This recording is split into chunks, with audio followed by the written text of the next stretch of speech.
Hello, everybody. Welcome to this week's edition of Daily Kos The Brief. It's our weekly show about politics. Today, I am just me. I'm just hosting today. Carrie Eleveld is still on maternity leave. She has a new baby boy at home. She'll be back next week, so I'm excited about that. We have so much to talk about. I mean, I'm sure she's dying seeing so much happen politically and not being working, quote unquote, to talk about and write about those issues that she loves to write about. So it's going to be fun when she gets back here. So that's next week. But this week, joining me today is Steve Singheiser. He is a contributing writer at Daily Kos Elections. He is a encyclopedic expert on all things election. And you know what? We got quite the election coming up here.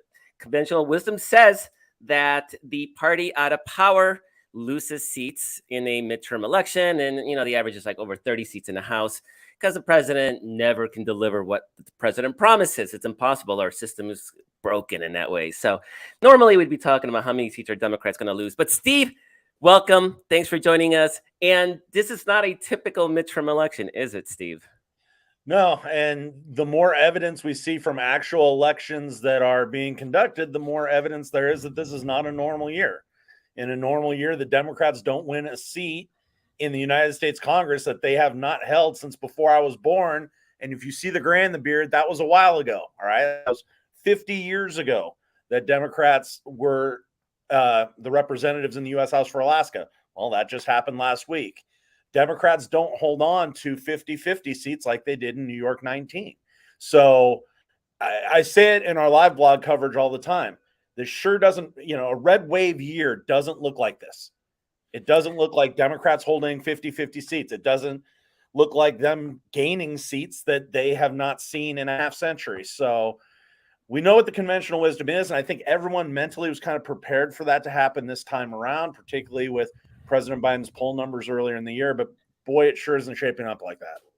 Yeah, there's this Biden's numbers are mid to high 30s. Some polling now has them in the mid 40s. So, again, conventional wisdom's like, okay, if it's a referendum on the president and the president is sitting at like just a little bit above a third approval rating, maybe it's not going to be a good year. And for sure, the polling on key Senate races has been very favorable to our side, right? But so a lot of people will say, oh, well, yeah, but the polling was wrong in 2016 and the polling was wrong in 2020. And of course, there's this idea of what I call the nihilistic Trump voter who won't answer a phone and talk to pollsters. So it makes sense in hindsight. But Steve, what you talked about, we're not talking about polls. Like the evidence is actually in elections, like actual elections. And we had this New York 19th race 3 weeks ago that you just talked about. That's a rural upstate New York district, has some liberal hotspots in Woodstock and New Paltz, which is a college town, and some places like that. But otherwise, very rural district, 50-50. And the best Republican candidate that they could have recruited, a former statewide gubernatorial candidate who won that district in 2018. And also, Republicans spent like over $1 million on the seat? And how much the Democrats spent? Not a whole lot, if any. Yeah. They didn't bite. I mean, they didn't bite on it. And they did the same thing in Texas, where everyone made a big deal about the Texas seat that the Republicans picked up in the spring. They didn't bite on either one because those districts aren't going to be there in November. The two candidates running, Pat Ryan for the Democrats and Mark Molinaro for the Republicans, will be running in two separate districts come November, in the 18th and 19th. So the Democratic committees, and some people criticize them for this when it looked like Ryan might lose, they didn't bite because it was a rental for a couple months. And Democrats have the majority, right? It would not have impacted the majority or anything of, and it's election season, so they're not even doing anything in Congress, right? So really, a rental's the right word. It's just a warm body to fill the seat until the new Congress convenes. Sure, and then the Democrat, of course, winds up winning it anyway, and by a margin slightly larger than Biden won it in 2020. And it just goes again to the point: if it's a red wave year, if it's a traditional first midterm, it doesn't look like this. You would see Democrats hemorrhaging, seats like that. And you certainly wouldn't see them being competitive in a state like Alaska or a district like the Nebraska 1st District, Yeah, tell us about that. Tell us a Okay, little bit more about that district. that was back in June. Special election because Jeff Fortenberry, the previous incumbent, found himself afoul of the law, as seems to happen sometimes with Republican incumbents. I don't know. But Democrats and Republicans ran the candidates that they're going to be running in November, and it wound up being very close. I think it wound up 52-48 or 53-47. But that's a Trump plus 10 or 11 district that actually is going to get slightly more blue with their remap. So because they're trying to make Nebraska. Yeah, that's not. People think, oh, there's a, if you follow politics, you think, oh, that must be the really sort of competitive Nebraska district that Joe Biden won and Obama won one of his years, because Nebraska splits its electoral votes by congressional district. Right? So you think, oh, it must have been that really competitive district, but it wasn't. No, it wasn't. And I think there's a key point in that, which is the reason why the Democrat in that race was as close as she was she housed the Republican in Lancaster County. Now, Lancaster County is full of college educated. It's where Lincoln is, full of college educated voters, but college educated voters that typically break closer to 50-50. It's a blue county, but a very light blue county normally. It wasn't in June. It was 58-42, 59-41, something on that order. So it was pretty one-sided. And so you look at that, and then you look at the exurban parts of New York. You look at Anchorage, Alaska in last week's election. Mary Peltola may have won the state by 2 points, but she won the city of Anchorage by close to 20. So you start to see these urban and suburban areas where there are an ample amount of college-educated voters, and Democrats are doing extremely well there. So this is a sort of a theme that I've had for a while, is that the country is very polarized. People's opinions don't change. Most groups are locked in. So it's not like you can talk to a Trump voter and convince them to be a Biden voter and vice versa, right? I mean, things are pretty locked in. But there's one swing demographic, and that's college-educated suburban white women. We've seen some polling in the last couple of weeks that one suggests that women are really those college-educated, not even college. I think this poll, Wall Street Journal poll, was suburban white women are swinging dramatically, like 2-1 to the Democrats. And then I think it was a Fox News poll that had college-educated white men in suburbia starting to even out. Now, men are heavily Republican leaning, and white men particularly right leaning. But even if you chip into that advantage, I mean, you're starting to like pull out some real potential margins in those suburban districts, and it really dramatically changes the equation, right? Absolutely. And I think a lot of that could be owed to Dobbs. But more importantly, I think what it's so just really quick, Steve. Dobbs is the decision that overturned Roe v. Wade. So it's the abortion decision that has really upended this entire election. Okay, go right. on. Sorry, I should have defined my terms there. But look, at the end of the day, one of the things that Republicans have kind of used as an article of faith, the kind of Republicans that try to appeal to suburban voters, is, look, even if the Supreme Court does this, it's not like the legislatures are going to go off the rails. And what happened immediately after the case came through? The Republican legislatures went completely off the damn rails. And so a lot of suburban voters who are not doctrinally conservative are sitting there saying, okay, we were told that they would kind of use a deft hand once they had the ability to regulate abortion at the state level, and that hasn't happened. So all of a sudden you get this situation. There was just a survey out today that I thought was really interesting of voters who slightly disapprove of Joe Biden. Democrats are actually winning that demographic. That's extraordinary. It is. What the thing is, look, someone who strongly approves of Joe Biden's never voting for him. That is a hardcore partisan. But the people who softly disapprove of Biden are most likely exactly these people we're talking about. These suburban, college-educated white voters who split pretty close to 50-50 in 2020, because even though they didn't particularly like or trust Donald Trump, boy, they've been voting Republican pretty much since the earth cooled, and it's tough to change those kind of patterns. Well, this Dobbs decision, the abortion decision, coupled with how the state legislatures have reacted to it, seems to have put enough doubt in their mind that they're willing to give this a shot, this voting Democrat thing. Now, of course, we know from the numbers from 2016 to 2020, a lot of voters had already started to do that.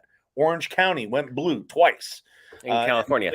Oh, yeah. Orange County, California. Well, Orange County, Florida, too. But yeah, Orange County, California, which living a stone's throw from there, I can tell you in my youth, that was considered the rock-ribbed, irremovable Republican core of the state of California.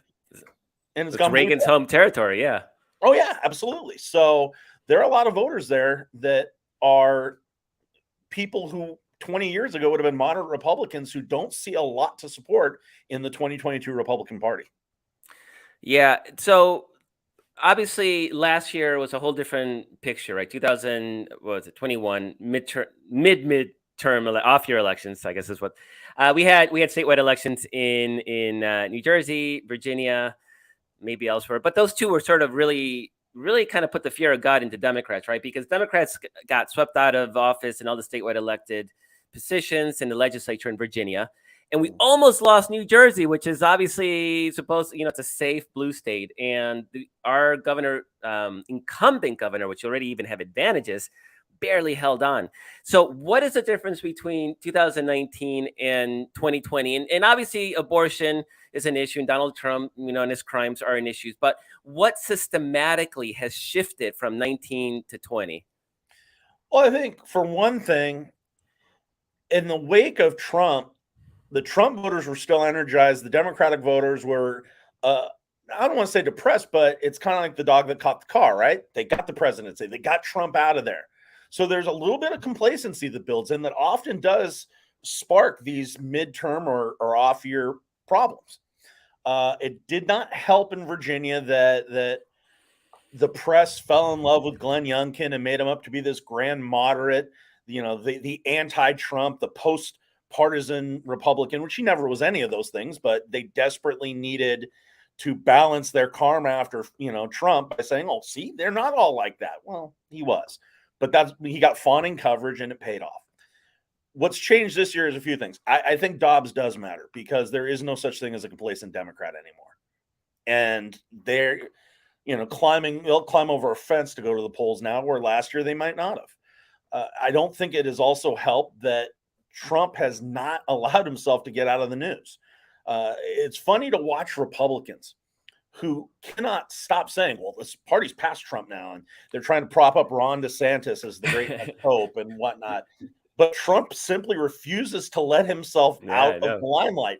He's backed candidates that wind up being disasters. Herschel Walker in Georgia, Mehmet Oz in Pennsylvania, and J.D. Vance in Ohio. In Pennsylvania. So, I mean, there's plenty of examples. And he holds these rallies, and I'm sure if I was a Republican strategist, I would just be beside myself, but they're not going to get him off the stage. And so I think every time he speaks up or every time there's a new headline, it's a reminder of that. Notice no one tried to stop that guy in the Republican Party. And that costs the party a little bit of credibility. So I think all this happened. Yeah, no, it's funny that I just saw an announcement of a Trump rally in Ohio, and he has a very special guest, J.D. Vance. Really should be the other way around. J.D. Vance is the one who's running for election in Ohio in a contested Senate seat in a state that should not be competitive, and Trump should be his special guest. Like, Trump should come in to support J.D. Vance, and Trump can't do that, right? He's got to have the spotlight. It's got to be his show. We've seen in rallies where he calls up the candidate that's running locally and insults him, negs him somehow. So it is actually quite dramatic. And you're absolutely right. In both Virginia and New Jersey, the Republicans did a masterful job of keeping Donald Trump out. And I still don't know how they pulled that trick off, because from all indications, Trump seemed to want to at least go to Virginia. And but we all knew he wasn't going to be kept off the stage this year. I mean, that was a given. And so, yeah, between that and the abortion decision, Dobbs, obviously it creates a dramatically different environment. And but Steve, it's taken a while for the political media, press establishment to catch on. I mean, even a few weeks ago, maybe not that, but a couple of months ago, Democrats were still acting like the red avalanche was coming. It's amazing how hard it's been for them to discard that conventional wisdom that looked dated earlier. I think everyone fell in love with not fell in love, that may be too strong a term, but everyone sort of played the conventional wisdom. And then as evidence began to mount to the contrary, it was making the evidence fit the conventional wisdom rather than the other, Oh, well, what this really means, my favorite of them all, Marcos, I have to say, was a couple weeks ago when Pat Ryan was confirmed as the winner in New York. I think it was Rick Klein of ABC News put, Democrats Yeah. pick up a crucial race ahead of what's likely to be a dismal fall. Well, wait a second. If they just won this race, why are we so certain it's going to be a dismal fall, dude? I don't know what he put after Peltola beat Palin. Maybe he said the same thing. But one of the things that's happened, I think, and this is in some ways to the benefit of the Democrats, is the press has made the expectations game ridiculous. They're still in the mode of, oh, it's nice they won this race. They found a way to qualify every race. We win Alaska's large. Asterisks. Yeah, it's got to be because of Palin. Okay, because you're running so much better candidates in Pennsylvania and Georgia and in Ohio. Because you made a great point. That's Ohio. Trump won that state twice by 8-9 points. And they had to throw last week, was it $28 million at JD Vance? Yeah, they took that money out of Arizona and out of Alaska. Right. And Alaska makes sense that there's not a competitive Senate race in Alaska, but Arizona, theoretically, if they can't win Arizona, they're not taking that Senate. No. Or they have to hit an inside straight of plucking Georgia, somehow keeping Pennsylvania, which looks really remote. Like, I suppose it's possible, but it's looking harder and harder with each passing week, and Oz is doing nothing to help himself there. He's decided against talk about conventional wisdom. He's decided against any conventional wisdom that mocking the fact that his opponent had a stroke 3 months ago is going to be his ticket to victory, as if that makes it, as a doctor, no less. Old strategy, dude. That's nice manners. Yeah, we'll see how that works out for you, but yeah, at this point, the press is kind of taken to this idea that nothing's changed when, besides the fact that we've seen actual elections that tell us something's changed, the polling has changed along with it. You're seeing more polls of generic ballots with Democrats in the lead than Democrats trailing. You didn't see that 5 months ago, 6 months ago. No. What you saw was Republicans leading in generic ballot polls by 5 points, 7 points. Even in one case, I think there was a Quinnipiac poll at 10 points. And Quinnipiac last week had the Democrats up 4. So something's happening. Now, am I saying the Democrats are bound to a larger majority? Not necessarily, because there's so many crosswinds here. What I'm saying, at least from my opinion, and it's just mine, is anybody who says conclusively it's a red wave election is out of their mind. There's no way with all these crosswinds right now that you can know that with certainty. So I think it's going to be a very close election cycle. I think it's going to be a very interesting election cycle. Some things that you don't expect to happen are going to happen because, look, something has happened. We don't know what it is. Another great example is the Kansas abortion vote. Yeah. It wasn't just that the abortion vote failed in Kansas. It's that it failed by a lot, by 18 points, and it failed with record turnout for a midterm primary. So we had almost 900. What was it, like 600,000 new registered voters in Kansas alone? It was. I don't remember the exact number, but it was something just monumental and unbelievable. Right. And you see some of the data that the groups like Target Smart are putting out there where they're talking about new registrants, and the numbers are staggering. What percentage of those new registrants are modeled as Democratic voters? What percentage of them are women? What percentage of them are young women? So like half. Yeah. Young people don't vote. Right. Statistically, obviously some young people vote, but statistically it's the least performing demographic. And right now, half of new registrations are in all the competitive states. Half of young women, half of the women registrations are under the age of 25. And even amongst men, it's around 40%, and they break 2-1 Democratic, generally speaking. And so even, you usually look at voter registration, you think, okay, men are more likely to be Republican. This is just standard. But right now, the ones that are registering are people who were not participating and have been activated as allies because of Dobbs. I mean, it's something completely, it's unbelievable. I don't even, Steve, how do you even poll those people? We talk about how do you poll the nihilist Trump voter, and it's true. How do you poll these young 25 and younger kids who aren't going to answer the phone to answer a pollster. They're not going to be in any database of potential voters. A lot of voter screens will screen them out because a lot of pollsters will say, "Oh, well, you have to have voted in X number of elections to be a likely voter." Sure. I mean, and so yeah, Republicans have this untapped or unreachable core base, this Trumpist nihilist base, but we do now too. Yeah, and the thing is, that's why I say anyone, excuse me, anyone who's speaking with certainty on what's going to happen in this election is kidding themselves. You see a pollster like, and I use pollster very loosely, like Trafalgar, who comes out with very Republican rosy numbers and says, well, that's because we weigh in the fact that a lot of Republican voters won't answer the phone. They don't trust the media, da, da, da. Well, Marcos, you're spot on. They're probably not also reaching the 27-year-old who's never voted in the last 9 years, but is so ticked off of what's happened over the course of this year, not just with the Supreme Court, but also in these state legislatures that are attacking LGBT people, that are going after the issue trans of stuff. abortion. Sure. Yeah. And they're going to vote. They'll crawl over busted glass to vote, and they're not getting picked up in the polls either. So the question now becomes one of proportions. Yeah. Which group is going to come out in greater numbers? And that's why there's a lot of surprises. I do think, and I don't know this, I've not talked to any pollster about this, I do think after that happening in 16 and 20, to a much lesser extent, by the way, in either 18 or 19, that pollsters are kind of modeling, okay, we're probably missing some Trump voters. But are they modeling, hey, we know there's a lot of engaged, angry young female voters, and they're not likely to be voting for Dr. Oz or for Greg Abbott or for Ron DeSantis. I don't know that they are, and I don't blame them for that because these are people who have never voted before. It defies all normal political parameters, but this seems like an election that's going to defy a whole lot of normal political parameters. Yeah, it's there's a lot of unknowns, and I think that's a big takeaway of this conversation is that we're not going to sit here and go like I think we're going to win, and we definitely aren't going to say we think we're going to lose. It's actually legitimately competitive, and it really is going to come down to the weight of who turns out and votes. Now, Steve, I find it really interesting that Mitch McConnell kind of crapped on his own candidates, right? Said it was a dig at Donald Trump, but basically said that candidate quality matters, right? That was his quote.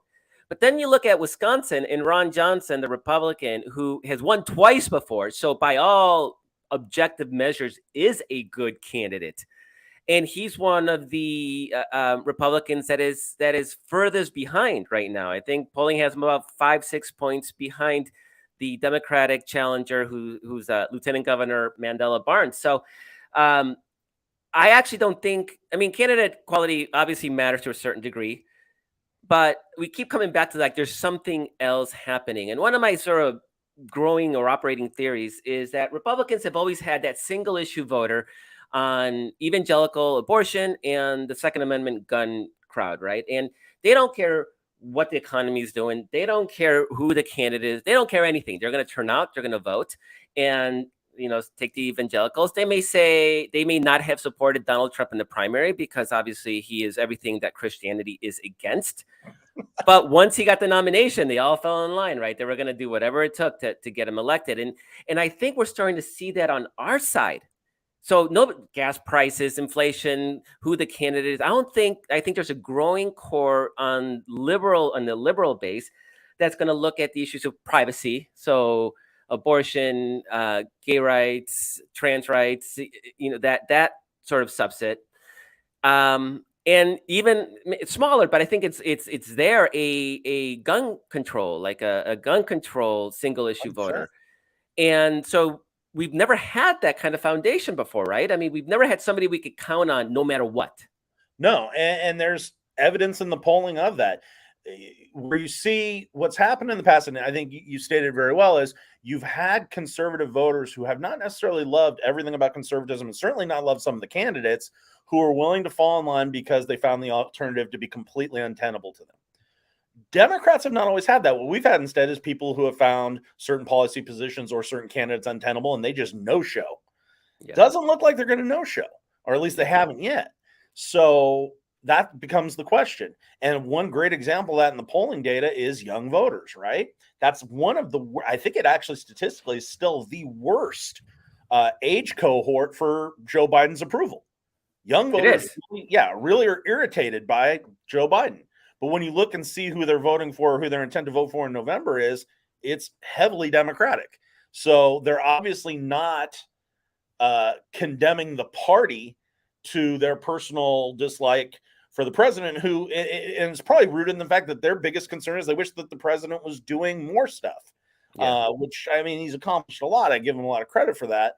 But to a young voter, I'm thinking my 21-year-old in the back of my head right now, who is no great fan of Biden's because he should be doing this, he should be doing that, just the whole wish list, right?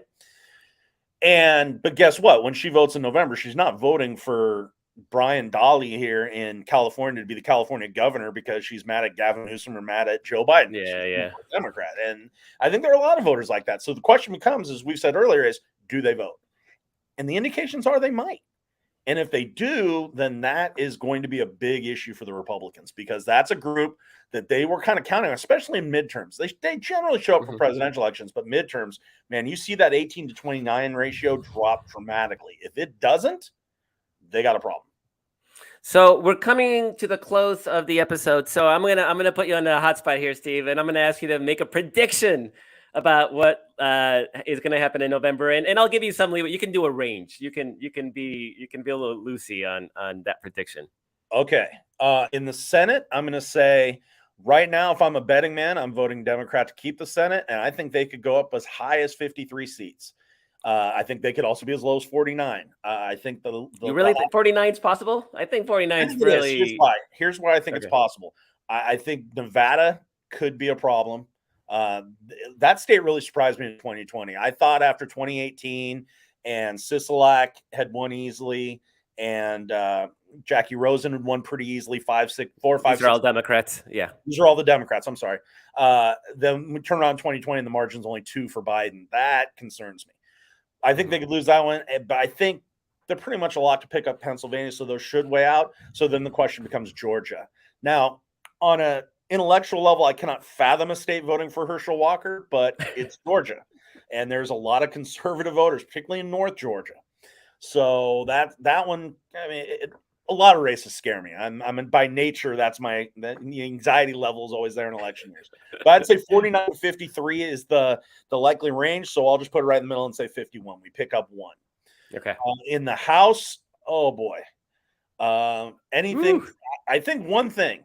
I think the predictions earlier in the year that the Republicans, I remember one very well-known prognosticator saying even Biden plus 10 seats are in danger this year. Well, that ain't happening. Right. Sorry, we may lose one. That means districts that Biden would have won 55-45 against Trump, right? So no, that was never going to happen. You may see 1 or 2 go up because of candidate quality, but no, it's not that kind. It's clearly not that kind of year anymore. Could the Republicans pick up the House? They could, only because the margins, they only have to pick up 5 seats and they're in. So it's possible. And then redistricting very much favored them in some states like Florida. But I'd say right now, the thing that's going to be is I'll make this prediction. We will not know who controls the House on election night. Ooh. Because there will be late breaking, races that are very close. We know California, with all the late votes that come in by mail. And all those Orange County Republicans are going to be counting for weeks. Because God forbid, yeah. So that'll be my prediction. I can't tell you who's going to win it because honestly, I don't know either. But I will say that we will not know who won the House on election night. I will say that if you look at New York 19th as sort of a barometer, and that is, again, it's a 50-48 Biden seat. So it is pretty even, slight lean Democratic. There were 222 seats that are more blue than New York 19. And remember, we won it by almost 2.5 points, 3 points? Yeah, 2.5. And so there's even a margin there. So that would push it out. So even if we could keep the margins at what we saw in New York 19, we'd hold the House. If you look at other races, Alaska, you look at the Nebraska special election, really all the special elections since the Dobbs decision was leaked, Democrats are outperforming the Biden numbers by about 5 to 6 points. Yeah, it's very. But it's all. Everyone has gone that direction. And New York 19th was the least overperformance. And again, it was the best Republican candidate they had probably in the entire country. And they outspent Democrats 1,000,000 to 0. And colleges weren't back in yet. Oh, and colleges weren't back in. So you didn't even have the full college vote. Correct. So I am a lot more optimistic, understanding that we still have 2 months and we saw how quickly things have shifted even in the last month. Sure. So who the heck knows? But if nothing else, I think Steve and I totally agree. This thing is tight. Nobody's going to walk away with this, with big majorities in either chamber.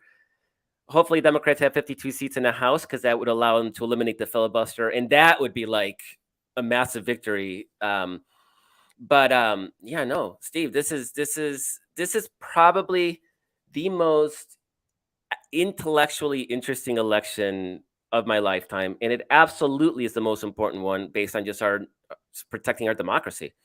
So couldn't agree more. Absolutely, 100%.